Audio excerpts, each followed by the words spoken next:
Amid the coronavirus pandemic, church officials specify what is not acceptable in administering the sacraments. Correspondent Mark Irons reports now outside the U.S. Conference of Catholic Bishops headquarters. Mark. And the chairman of the USCCB's Committee on Divine Worship wrote to U.S. bishops on Friday, clarifying issues related to the sacraments of penance and anointing of the sick, which have arisen during the church's response to this coronavirus pandemic. With regard to penance, it is clear that the sacrament is not to be celebrated via cell phone. Archbishop Leonard Blair of Hartford writes that in a March 27th memo to U.S. bishops.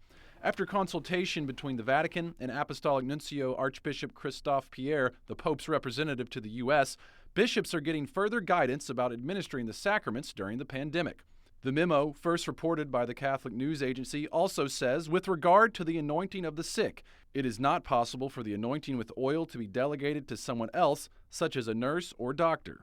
Catholic News Agency's D.C. Bureau Chief Ed Condon, a canon lawyer, says priests are finding new ways to care for their flocks. Drive-through confessions, parking lot, Eucharistic adoration and benediction. We've seen some remarkable flexibility that's coming from a place of real pastoral concern. Bishops are working to devise policies for sacramental ministry that respond to the tightening social restrictions imposed by civil authorities to slow the coronavirus pandemic. U.S. bishops have suspended the public celebration of Mass and restricted the celebration of other sacraments.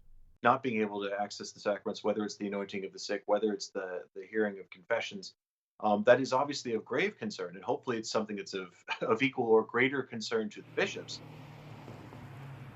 And in a response from the USCCB on that massive spending bill from Congress last week to combat the coronavirus, Archbishop Paul Coakley of Oklahoma City, chairman of the USCCB Committee on Domestic Justice and Human Development, says, in part, we are grateful for the many provisions that will help the poor and vulnerable. Owen. Correspondent Mark Irons reporting tonight. Thanks, Mark.